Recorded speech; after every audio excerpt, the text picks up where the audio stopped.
My name is Lynette Lee Messenger. I'm one of the senior lecturers and also the programme lead for the BSc programme at the University of Hertfordshire. And this video is being produced as part of the European funded Erasmus Plus AG Grants programme via the British Council, and its purpose is to develop cross-national understanding and also projects. With us today we have Augusta Olaore from Babcock University, and we're so happy that she is with us today. It's wonderful being here. And she's going to spend some time just answering some questions in relation to the work in Nigeria and also the programme at Babcock University. Thank you. Thanks for having me here. Would you like to tell us a bit about yourself?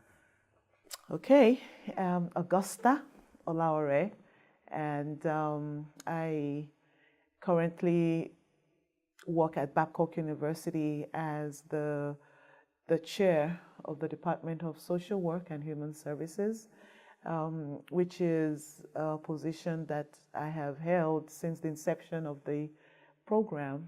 I had the task of pioneering the department that is getting it started about, how many years ago? That was in 2009, was the first time we had our students.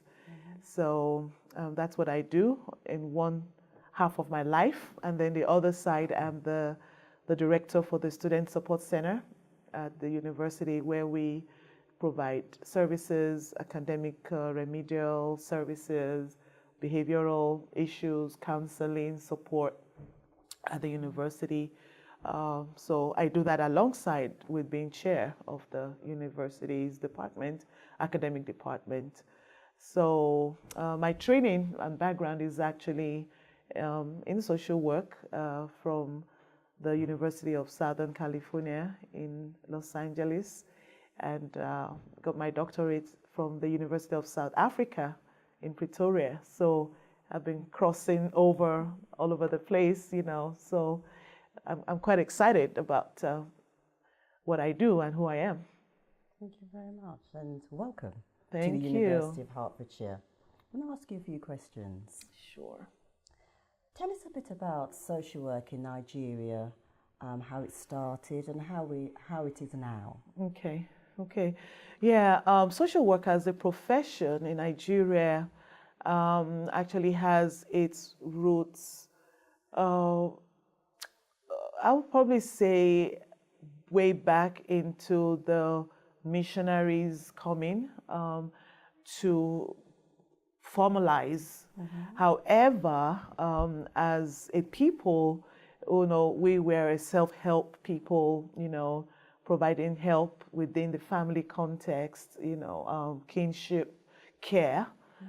So we had that going on, you know, but when the missionaries came and the colonization came, it also came with bringing in the social work template from Europe, you know, so it came with the Red Cross Salvation Army and has developed through the years. But right now, as a profession, we're quite, you know, we're growing, but we're pretty much developmental compared to the our counterparts in the global north, Europe, the United States, in terms of the kind of services that are available, recognition, awareness, and appreciation for the profession.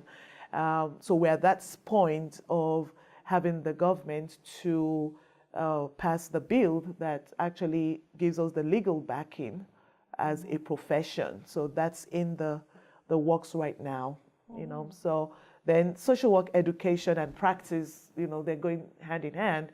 So we have quite a bit of universities who are now beginning to offer social work as an academic program.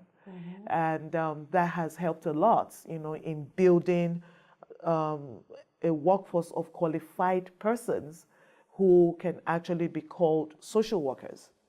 in providing services. And yeah, so I think that's pretty much where we are right now. Social work actually developed out of, I would say it was incubated in sociology.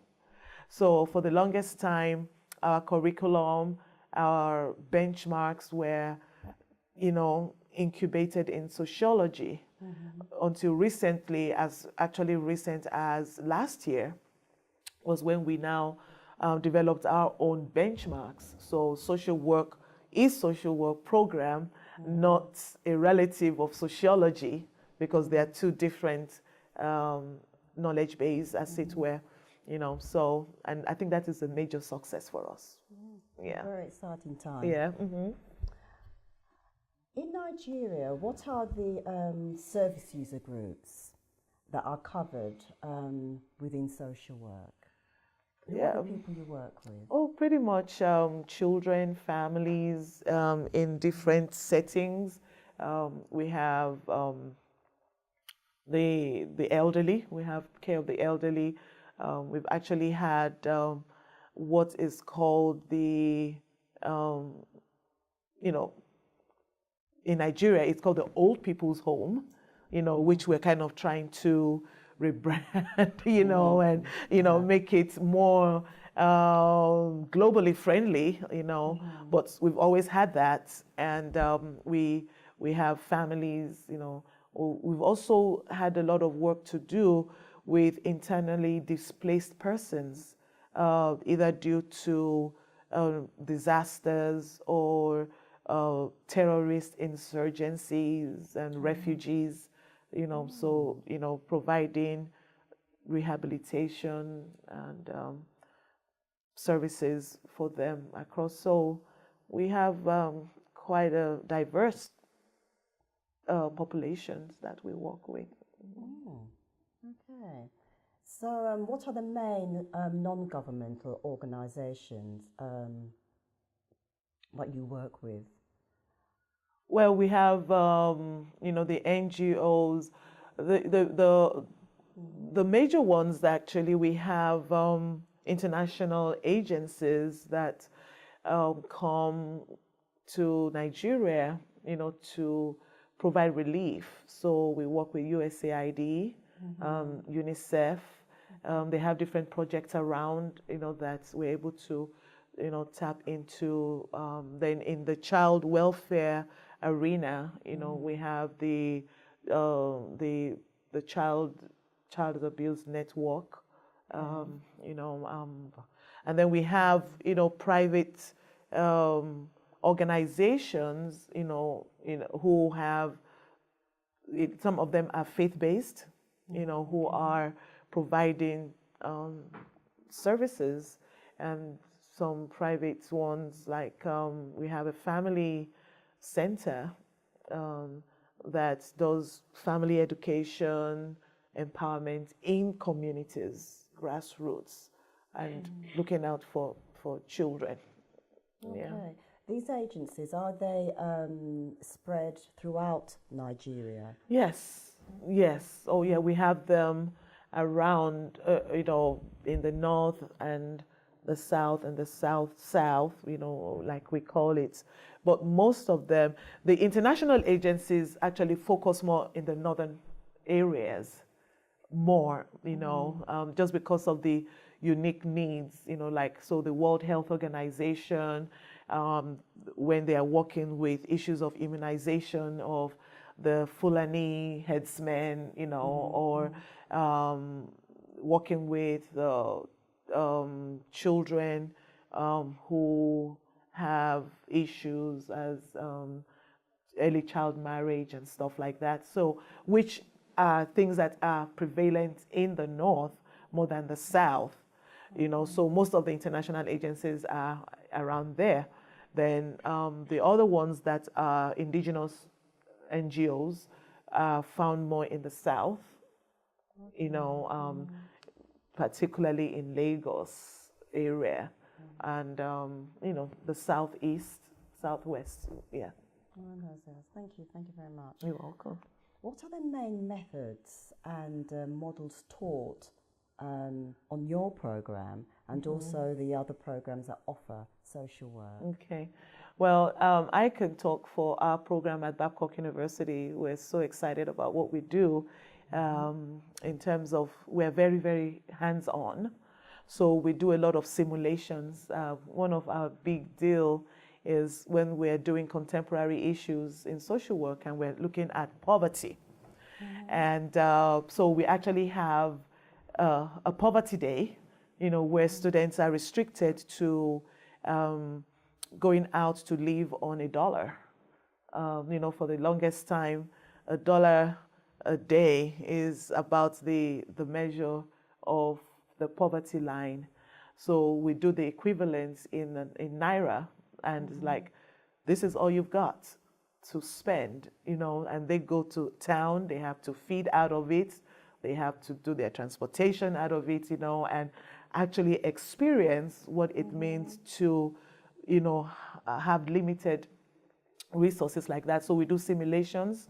We also have role plays. We have a social work lab, actually, where students are able to practice family interviewing interventions before they actually go out to meet the families in the real world. We also do expert guests. So we invite persons from the community and outside of the community to do presentations in our classes. And we also challenge our students to do presentations. So they also do research areas and come back, and do class presentations. So we have a fun time when we do child welfare and services, and we are looking at child welfare in other countries, comparing it to Nigeria. And usually our students would have to research child welfare in different countries, and the day that they're going to present, they have to dress like little kids from those countries, in their presentation. And it's amazing how they get all into it. We have a Scottish child in Nigeria, we have an Indian child in Nigeria, so just to kind of make it more experiential, for them. Of course, we have our field practice, where students are able to, all through their duration of their education, they have field placement every second semester from the second year, because we run a 4-year program. And also they start, having field placement, and then the summer penultimate to graduation, they actually spend 3 months of internship in agencies. And so those are the some things that we do.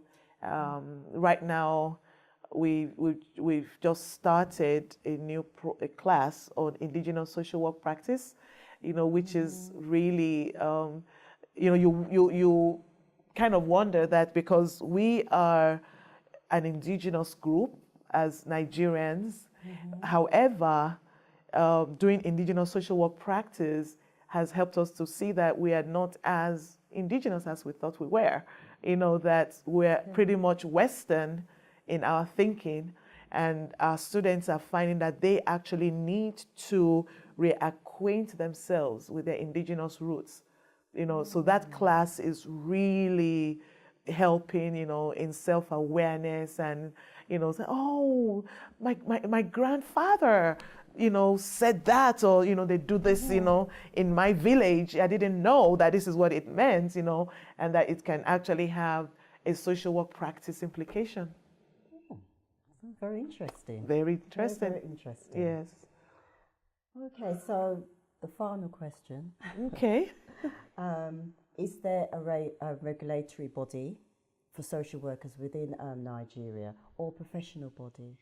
Well, we do have the National Association of Social Workers, in Nigeria, NASO, which is actually the professional body that has been championing the professionalization of social work, So, however, when it comes to social work education, right now the Nigerian Universities Commission regulates and does accreditation of social work programs right now. So we do not have a special social work education regulatory body at the moment.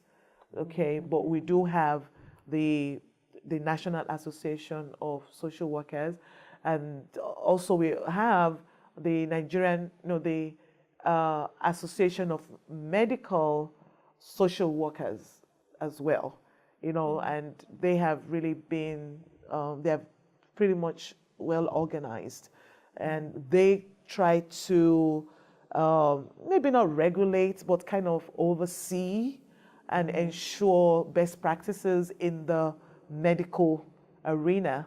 So medical social workers working in hospitals or psychiatric institutions or in the medical field, practice. So yeah. So they tend to be more organized, are you saying? Yeah, AMSWON, as we call them, yes. They more than other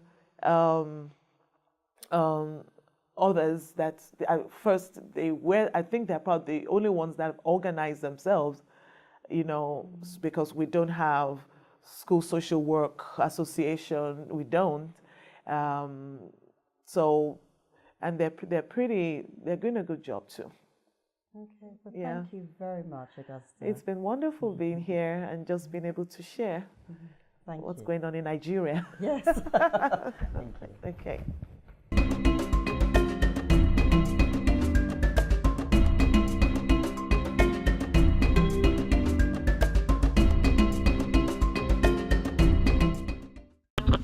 I would like to start off asking a question. It's very interesting hearing what you do in Nigeria in terms of social work practice, and you've actually talked a lot about the different services you provide. The one thing that I didn't quite know if you do provide is how legislation in Nigeria informs social work practice and how you integrate that within the social work that you provide as part of your academic work. Sure. In terms of legislation, one big legislation that we're actually waiting for is to back up the profession, legally. That is to have the country recognize social work as a profession. However, we have legislations and policies that guide our work. For example, we have the Child Rights Act, where it informs how we work with children, and our work more is as enforcers, which is one of the areas where the Child Rights Act of 2003, has not really been effective because of enforcement. We don't have enough social workers to enforce or be aware of it, but it is there. Okay, then we also have the National Education Policy that helps us to ensure that children get the education that the government has said they should get. So it's called the 6334 educational policy. 6 years of elementary, 3 years in junior secondary school, 3 years in senior secondary school, and 4 years in the university. So as a social worker working with children, and your child not in school, that kind of policy helps, gives you the backing, to talk to a parent like, hey, this child is supposed to be in school, and getting an education. We also have policies like around issues of violence against persons. I think that was done in 2015.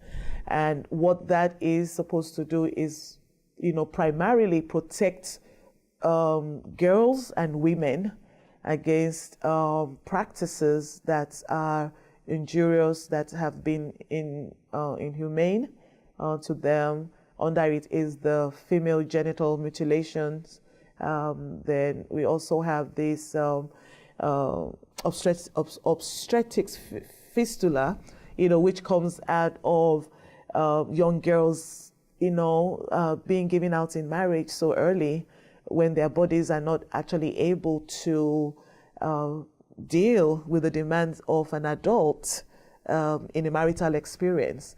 So we have these policies, and they're being domesticated by each state in its implementation. Just to name a few. I think we have about several of them.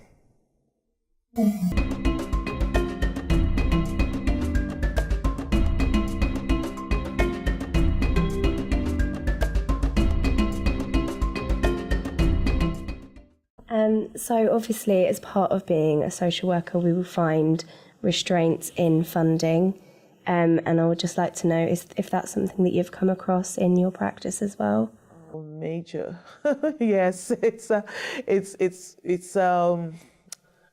and we're probably going to talk about that more in the area of child protection.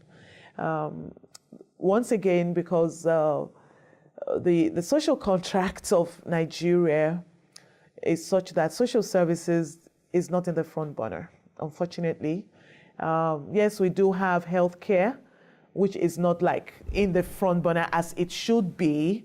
Most of governmental funding is in the area of security issues, and so the budget line for social services in Nigeria right now is very thin. So that impacts how much can be done and even how much is paid out to social workers.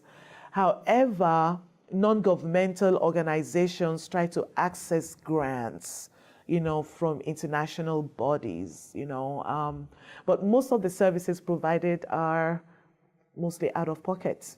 The users pay for it. We don't have a whole lot of subsidized services, which is where we are right now. We're hoping that things will change, that actually this grant that we have will go a long way in pushing that advocacy in different arenas for social services to be better funded.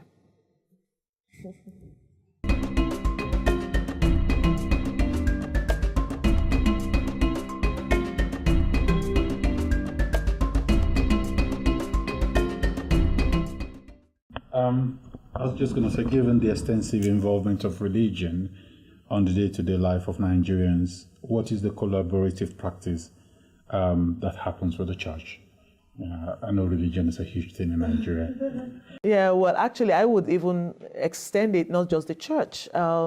We have the Muslim communities who are also becoming more aware and sensitive to having a service posture to their congregants, which is actually where it starts from, and they would invite social work professionals to their congregations to do some, awareness and educative talks on either substance abuse or parenting issues and, stuff like that. So that is pretty much what we have.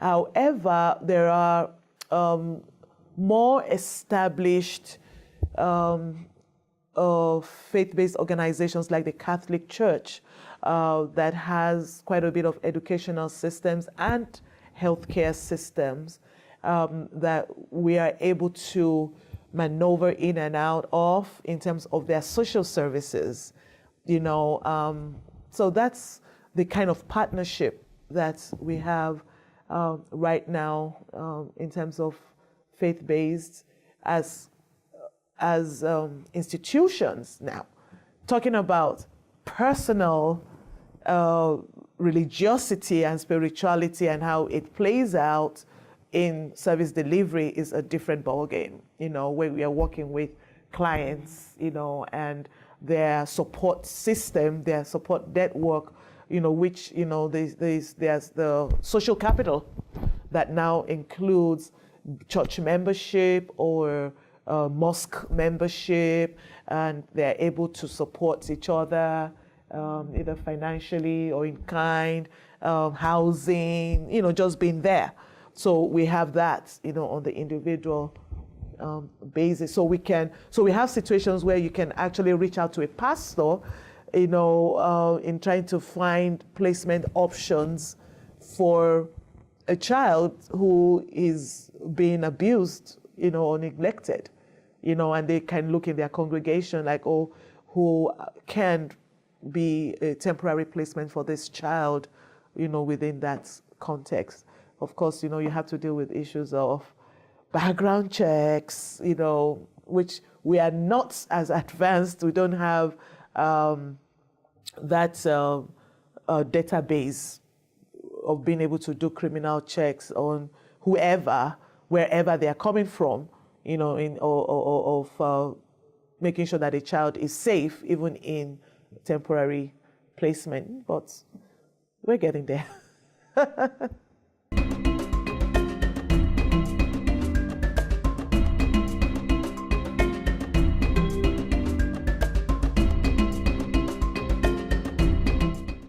In this country, FGM is a crime, and in some parts of Africa as well, they've established now that whoever who practices FGM will end up in prison.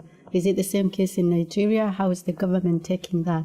And also child trafficking, which is a big thing in Africa now. Is the government active in prosecuting people who are being found child trafficking or FGM or early child marriages? Oh, yes. If I'll take it from the child trafficking, we have the National Agency for the Prohibition of Human Trafficking, and it is a crime.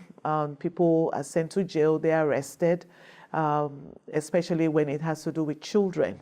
So, the government is very big on that. Now, FGM, female genital mutilation, also we do have a policy that prohibits it.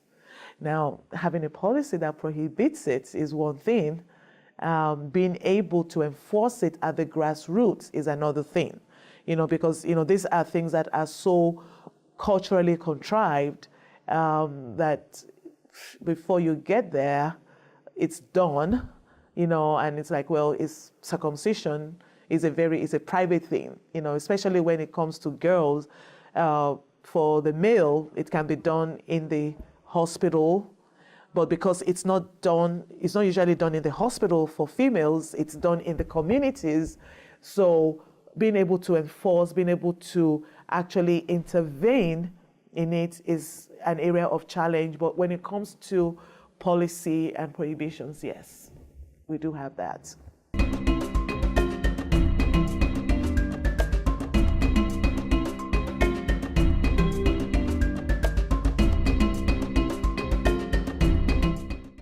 In which case, Augusta, thank you so much again. We very much look forward, our staff and our students, to working with you in the future and learning from you in terms of cross-national understandings and the projects we'll be doing. Absolutely. So thank you very much. Thank you. Those were great questions, very, very insightful questions as well. So thanks to our students who are here, for making it lively and relevant. Thank you. So thank you.